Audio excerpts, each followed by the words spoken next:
Okay, so really, it's a pleasure to see you. You are in Belgium, so you are in Europe since some days now. You play the 10 day, the 10 Friday 10 May in the Metal Heads Festival.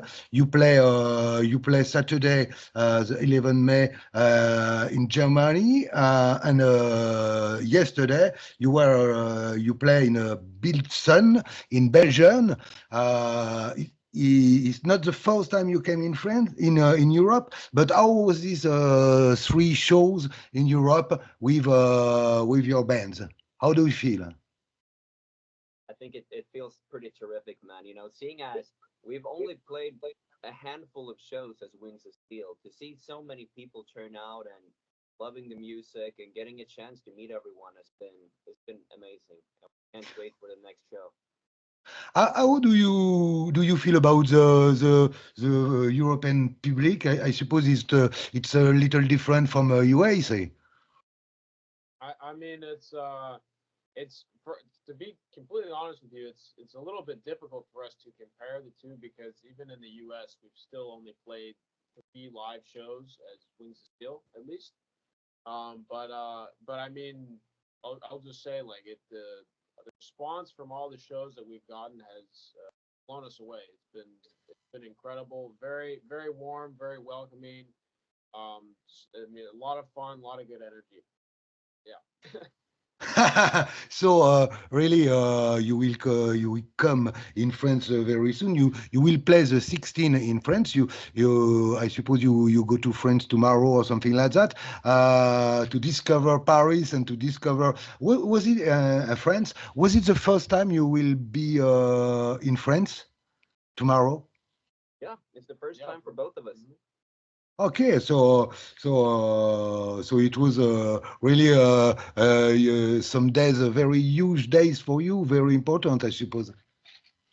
Yeah, I mean it's been great. I mean, it's actually, today was the well, I guess yesterday is the first time we ever went to Belgium, and then tomorrow the first time we went to France, and it's just I mean we're here to play the shows, and we're here to deliver the Wings of Steel live experience. But it's also it's really cool to just to drive around and to see everything and to meet all. It's a really awesome experience. I think to be able to go to a country such as France, because I've always wanted to go, but I've never been able to be able to go experience some of it, and then also to play a show, that's a dream right there. Yes, you are really a live band too. Yes, you will play in the 16 May. You will play in the place Les Étoiles in Paris. Les Étoiles, perhaps it's how did you say a sign? Les Étoiles in French, Les Étoiles in English, the stars. So perhaps it's a good sign for you. I hope, and I cross the finger. So just about the band. Is it there are some guys who are in the band just right now to play live with you? But do you think that you will? Is it provisional? Some guys just for Europe, and do you think about to create? I will say you are a band together, but you still more musician. Do you think about that? We do think about that. Obviously, it's a lot for us to have to handle. Being independent, we run everything, and coming from the U.S. to play in Europe. Obviously, since we're funding everything, flying everyone over and stuff like that is very expensive. But we do work with terrific musicians, and that will Mhm. always be the goal for Wings of Steel. Right now, we're working with Mr. Stefan Yombaile on guitar, Marcel Binda on drums, as well as Mathieu Quebec on bass.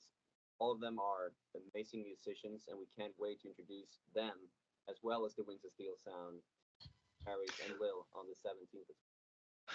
What are the qualities when you will take some guys to be a part of the band, right? Definitively for the next album and everything like that. What will be the qualities you need to be part of the band?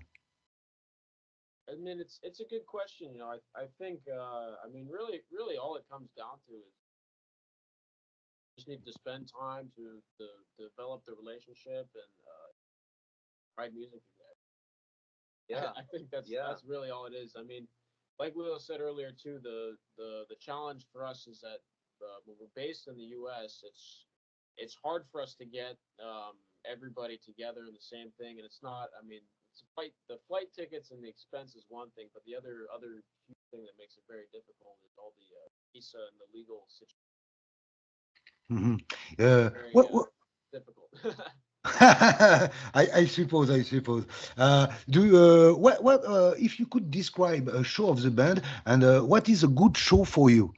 I mean, when you came off the stage, you are really, I will say, AP, something like that. You know, you feel very good. What is a good show? a good show. I think the best show.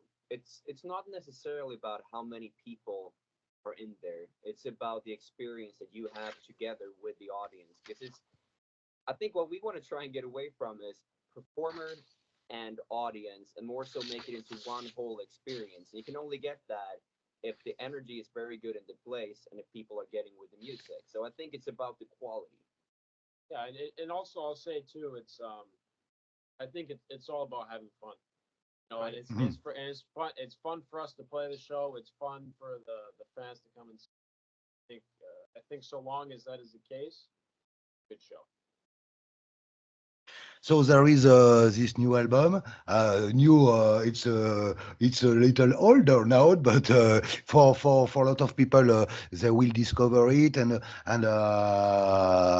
they will understand your music. So how do you work for this one? I mean, do you? I suppose you work together, of course. But how was it? Was it easy to write songs? And do you write a lot of songs? And after you do a selection or something like that? So actually for the Get to Twilight album, we wrote it and we were talking about the visa situation. So when Leo comes to the U.S. to band, basically only has 3 months to be in the country, 90 days, not even 3 months. So we basically, and because of how it worked, we pretty much only had 10 weeks to write that whole album. So And we record. write and record. Um, so we just, I mean, we had a lot of ideas going into it, but we kind of just sat down and we ended up, we wrote about a song a week. And of course, you know, we put everything that we put into it and made sure that it was up to standard. But it was pretty organic and we had fun writing it and it came out as it is. So, do you begin to write some new song for the next album? Do you think about that? Yeah, I think We constantly think the about the, uh, the album. I think it's kind of writing itself as we speak. We haven't necessarily sat down and gone through the nitty gritty of it, but that time will also come later this year. But both me and Parker, we have a lot of stuff that we come up with all the time, just as musicians, sitting down with your instrument or taking a shower or whatever it is that you're doing. I think, yeah, it's already being written. So I think by the end of this year, we should have a pretty good, pretty good album waiting for you yeah. guys. I hope. If it's, I see that you get a Judas Priest T-shirt. And you, I think it's Dokken. Yeah, it's a great, two great album. So when I listen some songs, I feel this influence, very influence of Judas Priest. I mean, it's, I will say about this song. It was the five songs, number five in the album. Yeah, I feel this influence. I feel immediately about Judas Priest. Is it a huge influence for you? I think, in a sense, it's a huge inspiration for us. You know, It's one of many. yeah, one of many. We both listened to Mm. a lot of Priest, both throughout the '70s and the '80s and '90s, and All eras of it. yeah, yeah, it's one of many though, absolutely. But you're right. And yes, you are very influenced by all the 80s stuff. we can see with your T-shirts. From where finally you are very young. I'm old, but you are young, and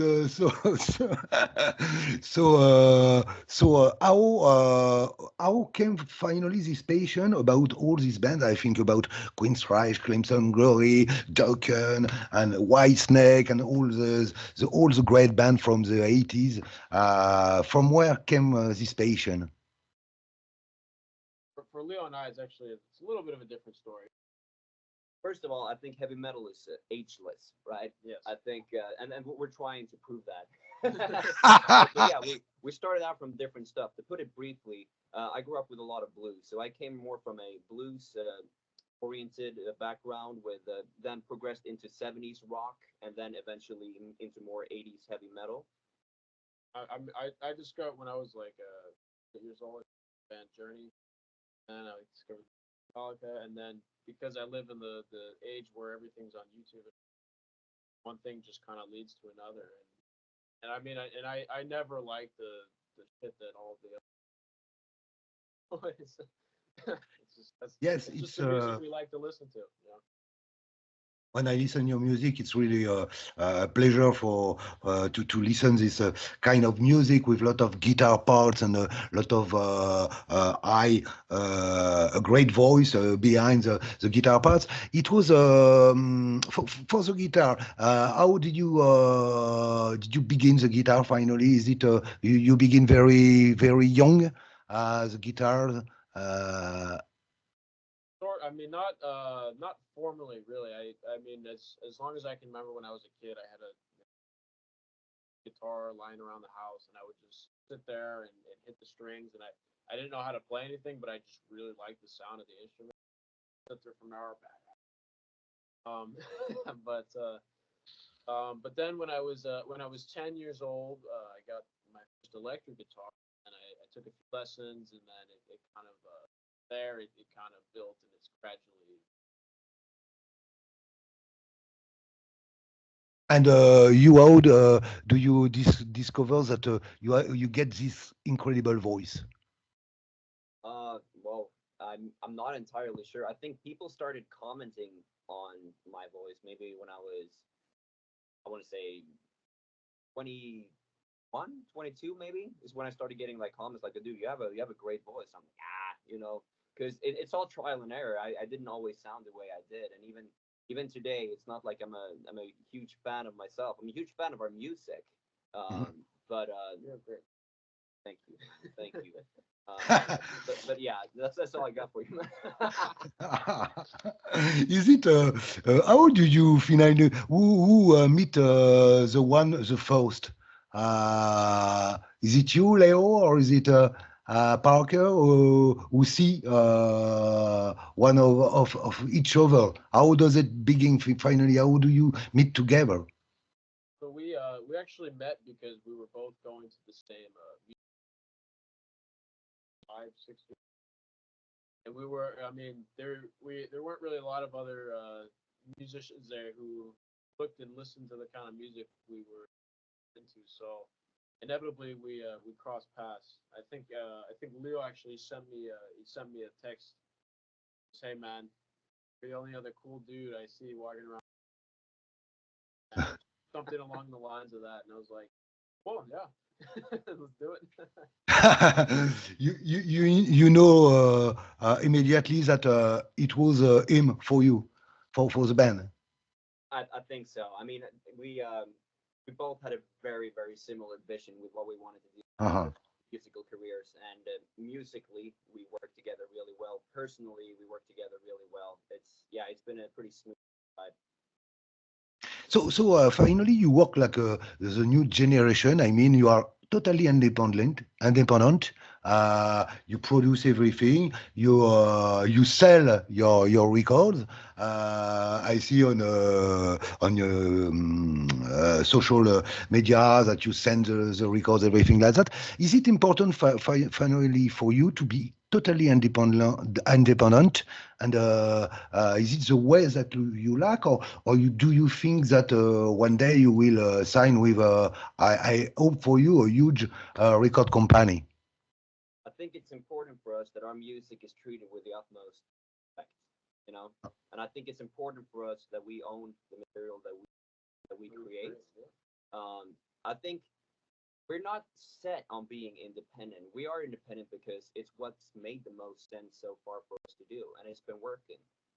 I mean, yeah, really, all it comes down to is, we want to make sure that we have all the resources to create the best possible music and live show that we possibly can do, and that it gets as much attention. And I mean, I will say is that running, it's one thing to be the musician, to write the music, to play the shows, but it's another thing to also manage everything, to Mhm. handle all the business and do all that stuff. And realistically, like, you know, it's two people can't at a major scale. It's very difficult for two people alone to handle all this. So whether we find a manager or whether we find a record label who shares our vision, or see, but we are where we are today, Mhm. because it's been the best decision for us in creating the best that we can. So a huge surprise for me when I listen the album that on this album there is a huge sound, really very powerful, great sound. It was done. The mixing was done with Damien Reynaud. I suppose it's a French name. I suppose it's a French guy. So how do you work with him, and how do you work you together in studio? Do you work in a real studio, or is it a home studio, something like that? How is it for the recording? So we record our music out in Thousand Oaks, which is just outside of Los Angeles, down, yeah, down in a bunker under the ground in his parents' backyard. That's where we forged the steel, so to speak. And then Damien, great guy. He works with us in terms of mixing it, mastering the music, making sure it sounds professional, all that. And yeah, he's an absolutely terrific person to work with, both as a friend and as a professional relationship. Sure. So when we think about the 80s, we think about also a huge producer. Bruce Fairbairn, all these guys, the producer. So there are many great producers who give the great sound. Is it something that you really would like to work with a huge producer too in the future? As I mean, it, I mean, honestly, to be quite frank with you, I don't really give a shit how big the producer's name is. The thing that matters is that we get the sound that we envision, and that ah, we have something that kicks ass. That is all that matters. the, I mean, the cool thing about working with Damien too is that I think it's a good working relationship in a sense where we started with the EP, we heard the end result, we liked it a lot, we loved it, but we heard some things we could tweak, and we got the chance to do that for the next album. And I think it's a process that's gonna continue to evolve, and I think yeah, I think it's a pretty I'll, clear I'll path. just I'll just say on this too. Like one of our favorite big producers back in the day, the guy Bob Rock, Yeah, did White Snake '87. He did Black Album. He did all this stuff. mhm. Terrific producer, and you would think, oh, wouldn't it would be great to work with him? It maybe it would be great to work with him, but and I mean, not to trash anybody's album, but if you look at, he also did the Saint Anger album with Metallica, Mhm. which the Yeah. White Snake '87 production, Metallica Saint Anger production. You know, just because you have the amazing producer doesn't mean that you're necessarily going to get a good product. Yeah. Not to Uh-huh. mention the money it would cost to get a guy like that. Yeah, and that's the So other elephant. one thing you one thing you sure that yes, it's cost a lot of money. So you are sure of that. So yes, about the cover. I love the cover. It was what is the symbol to see these horses? Sometimes I could think with the how did you say wings in English. I think a little about Led Zeppelin, but I'm sure it's not that. But is it a symbol behind this cover? What is the symbol, the idea? I mean, it's not really too cut and dry, and that's on purpose. You know, we really like to. I mean, also music and the lyrics and everything. We really like for fans and our listeners to kind of create that relationship with the music themselves because that's all. I mean, we came up with the name Wings of Steel when we were actually writing the song Wings of Steel, and we couldn't find a band name, and then we were like, oh, that works cool, So then we went to write the album. Went to do the cover, design the cover artwork for. And Leo and I, we like a lot of contrasts. We like a lot of black one. You got the white one. You have wings as something that's majestic, but then there's steel. So it's like we like contrast. We would like to play with the sphere of what's in between the two, right? The fact that you can have one, but you need the other, right? And that's it's a big thing in the lyrical to really reflect the album cover.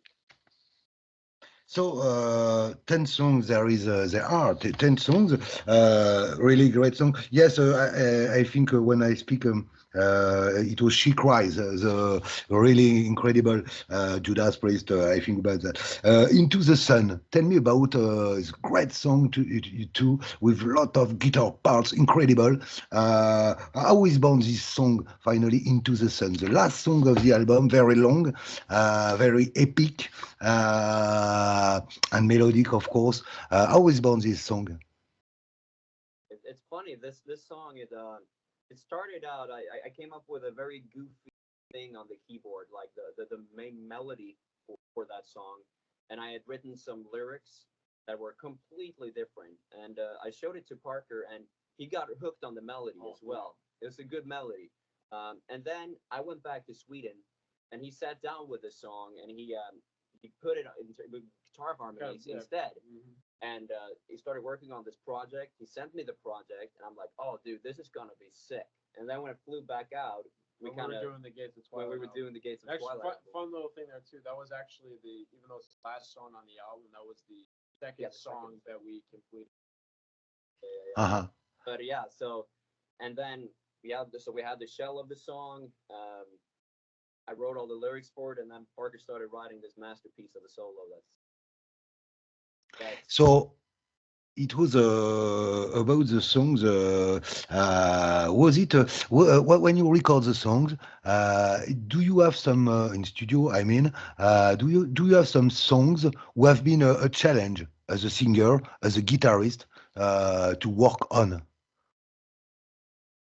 I think I can go first. Whenever I go down to write lyrics and stuff like that, I usually tend to do that together with melody and rhythm, all kind of in one.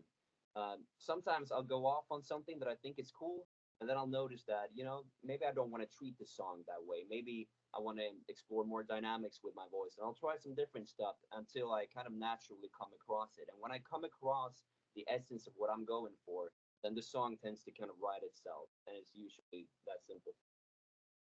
I think in most of the time when you're writing a song, is kind of encounter some kind of you'll get an initial idea and it'll go, and then you'll hit a point where it's like now what do we do? And I think sometimes getting around that point can be difficult, but I think the thing is too is it's also a matter of patience with writing. It's not. I mean, some songs are like that where you sit down and then you have the whole thing written.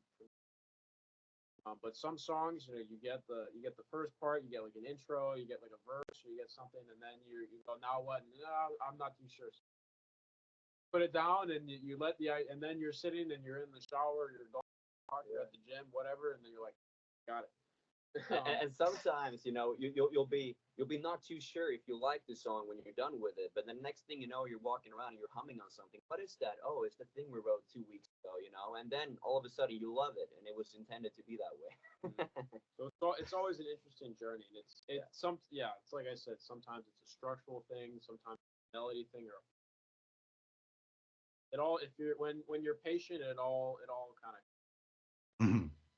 it was for you, like I say, yes. About we speak a little about Dokken, about Judas Priest, but you as a singer, Leo, what are your heroes? I suppose you have some heroes like so many everybody, and who are your heroes? Who are the singers that finally give you the virus, the Yeah, the when we virus got is it, indeed. we can do. There's been a few. There's been many. There's been so many vocalists of my life that I've been like, oh, you sound like that guy or something like that. But so one of the guys is Paul Rogers. He's one of my earliest vocal influences Uh-huh. because it derives so much from the again is kind of where my started. Then David Coverdale, especially his early work with his own stuff. Um, also, or Bruce Dickinson, absolutely.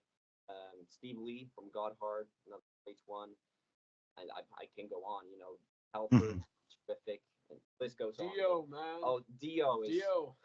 Dio Yeah. is absolutely one of my favorite singers. Not only singers, but songwriters and characters and idols. Terrific. And you, Parker, for the guitar. Um, I mean, it's the same thing. It's a lot of guys. I mean, I'll start. I really like Neil Shaw. Excellent, excellent melody. Great lead player. Great songwriter. I like James Hetfield. Excellent songwriter. Excellent rhythm guitar player. The guy when people always ask me who's your favorite, I always tell them John Sykes. He's great. I mean, I Uh, don't have the favorite guitar player, but when people ask me that question, um, yes, I see you with a T-shirt of Tigers of Pantang.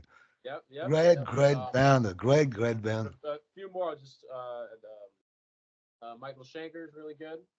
Oh, John Norum, uh, Gary Moore, Dave Manchetti, Y&T,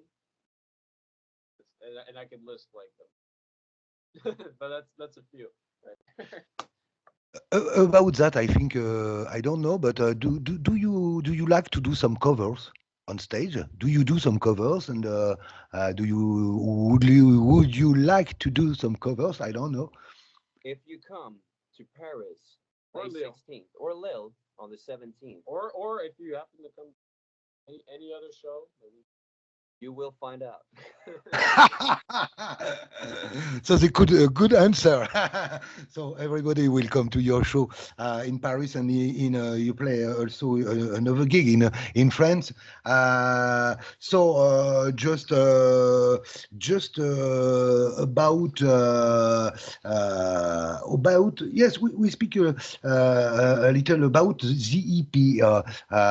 It was the first tape of the band. Very important, 5 songs, and some great songs. The songs of the name of the band. How do you find this name? Is it just easy to get this name, or you work a lot to find the right name for a band? It's very important. Yeah, this is We went on quite the adventure oh trying to yeah. find the band. We went to hell and heaven and back to come up with that name. I mean, I think we tried every single combination of words and colors and animals and whatever you can think about, and nothing was hitting the spot. And we knew that it had to come organically for it to work out, you know. But anyways, We've kind of given up at this, yeah, but we were still writing songs and we're still doing what we. So yeah, when we go, we went to write the song "Wings of Steel," and Leo's writing the lyrics. And there's some like recurring lines. I think we were the working title that we had for the song was actually shoot to kill, I think. Shoot to Kill or Shoot to Yeah. Thrill or whatever. But I was like, well, that's an AC/DC song, man. I joked on that. Maybe let's and then at the very end he goes Wings of Steel, song Wings of Steel. And we're okay, cool. And then I think we're, a few days later or some interval of time, we were walking. A pretty good band name. I remember thinking, because we're so used to like, oh no no no, like maybe. And some more time, but we're like, yeah, that's the band name. So, yes, it's typical. I will say a name like that is very typical. It's typical of the AV rock band. Really, you can do better. Yes, about the EP, it was easy to you get 5 songs on this EP. Was it difficult to choose the songs for the EP? The EP, I suppose you are many more. We had a few contenders for the album. I think at the end of the day, the ones that we chose, we felt pretty confident that we wanted them Mhm. on there. That said, again, there were a few more. We'll see if we, spin them in the future, maybe at a live show or something like that. But in terms of your question, I think it was pretty easy to go Yeah, with I those. mean, we had spent the time between the 2020 lockdown and then release of the EP. We just wrote it,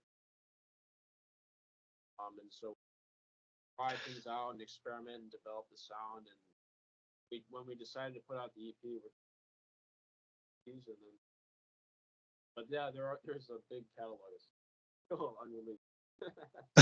And how do you choose the single? There are many. I see the video. There are cool video. Yes, I suppose it was done in USA. But how do you choose the single? Yeah, you tell me, man. I don't That's always hard because here you have an album where you love all the songs equally in different ways. So then you start thinking business? Do you start thinking what you personally would have been you know taken into? If you heard it, I think you want to. Our thing is we want to try and show as much of our discography as possible, so people don't think that we are just one thing. So I think when you look at the videos we put out, they're different. The songs are different. You can still hear that it's Wings of Steel, but it's not this one thing. Uh-huh. Yeah, it's always a tough choice. It's easy. You have a few things that go off, and you think at the end of the day you kind of just And the thing too is that it's not like for us at least, it's not like back in the days where you'd have a killer album ready to go, and then the label goes, but we need one hit. Here, you guys, we have 100 songwriters came up with this. Try and record this, and then they recorded, and that's the single, and then everyone hates it in Mhm. the band. So when you have an album where you love all the songs, it doesn't really matter for us. Uh-huh. Uh-huh. Yes, I suppose. Do you think that there is another single in the future who will come out from this album? Or Yeah, oh yeah? I would think so. not from Oh, from Gates of from Twilight. Gate to Twilight. I mean, probably not. I mean, I'm sure we'll have live recording. Yeah. There will be So many different versions of these songs that will yeah, be yeah. released in the future. I mean, the Gates of Twilight it's been released, but from our next release, they're absolutely Yes, Oh, yes, just to finish, just one or two question about LA because you came from LA. I see that there is an important live show you did. It was the 5 of July last year. We see many videos on the media, on Facebook and everything like that. What is exactly this show? Is it a live show? Is it, of course, it's a live show, but I mean, what is this show? Why do you put so many more video of this show? well, that was our third ever live show that went to, Uh-huh. and I mean I think we had the whole thing filmed, and I mean we just wanted to put out as much footage that we could. Bill was always coming back and forth, and that was we didn't have a lot of footage of us playing live because we just hadn't played that many shows. I that's we tried to showcase as much of that performance. Mm, and okay. there was a lot of questions about well, I wonder how these guys sound live. Like, can they pull the album off and stuff like that? So it was also kind of a response to that in a sense. Ah, We wanted to let people know that not just our real band. And a funny note too is that when you're getting booked to festivals and stuff like that by promoters. They want to know that you can perform live, and there wasn't really any other proof for us than to put that stuff out. Yeah. So everything where a lot of people discover you with this video. Also, so something. If you have something more very important for you to say for friends about French fans, about your album, about the band, you can say it's time. Yeah, I think at this point we're looking forward to meeting as many of you as possible at our two shows that we're going again. Paris, May 16th. We're supported by the Furies there, great band, and then the following day in Lille, 17th, Nemesis HP. We think these are going to be some of the, if not the best shows of the tour, because now we're warmed up, we're ready to roll, and the anticipation for these two shows has been great. So it cannot turn out in any other way than magnificent. And I will say too, I mean, as we talked about, we're very proud of what we do. We stand behind 100. It's never gonna be the same as going and seeing and hearing that music in all the little nuance you can be there and feel it and see us live doing it. And I think that is such a cool thing, and I would recommend that highly. Yeah, we're looking forward to develop a relationship with Frank indefinitely until we meet our dying days, man. So really, guys, thanks very much for the interview. It was really great, and I hope to see you in France. Yes, you just arrived tomorrow, and you will be on stage the 16th of May in Les Étoiles in Paris. So first show in Paris, very important, and everybody could discover this band on stage and I suppose there will be some surprise. You bet. Yep. You like the surprise. Oh yes, sir. So, thank you very much. Thank you. Bye. Thank you. Take care. Bye bye. Thank you.